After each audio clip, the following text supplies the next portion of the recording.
Right Honorable Speaker and colleagues, only 25.3% of Ugandans connected to the national grid and only 15% enjoying reliable electricity.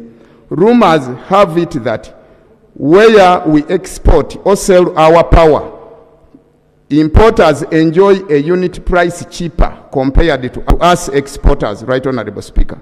This is a disservice to Ugandans, Right Honorable Speaker, and this has made many Ugandans resort to cheaper means like use of solar, given its negative consequences. Other factors remain constant. With places like Kalangala, a unit is going above Uganda shillings 1,500 per unit.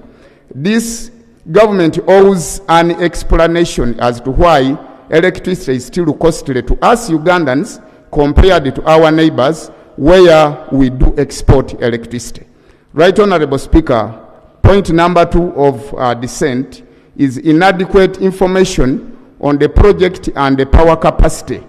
Right Honorable Speaker and colleagues, analyzing the proposed intervention like a 400 kV double circuit transmission line, approximately 299 kilometers with a power transfer capacity to up to 1,000 MV. One question at hand is, what is the installation capacity and available megawatts that our country has before dreaming of export? Right Honorable Speaker and colleagues, the gap between installed generation capacity and available power is not clear because factors like low hydropower output during droughts, high transmission and distribution losses, and low access rate dilute the impact of increased capacity, as lamented by the Minister of Energy. Reports on installed capacity reaching 2048 megawatts are insignificant, with persistent challenges of reliance on hydroelectric power, which is affected by water levels and low grid expansion.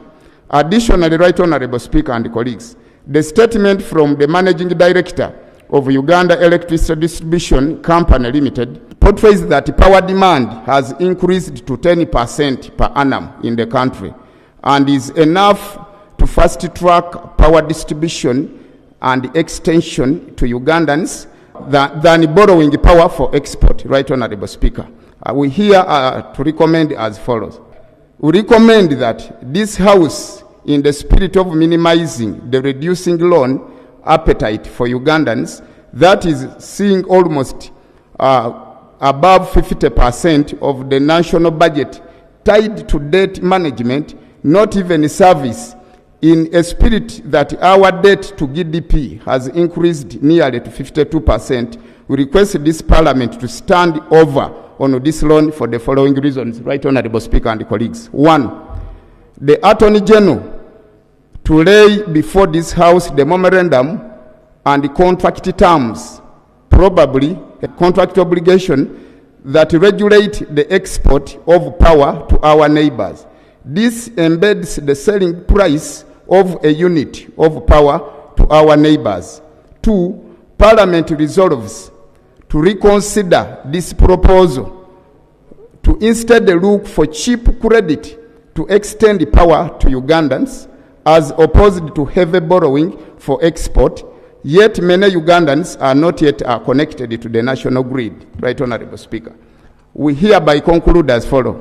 Right Honorable Speaker and colleagues, we request that for the sake of reducing the risks and the fear of increasing the debt stock for the country, you consider and overwhelmingly support this minority report to stand over on this loan so that we fast track electricity for distribution and connecting of Ugandans than thinking of exportation with relative disadvantages and secrecy within the memorandum of understanding that is not availed in here. I beg to submit.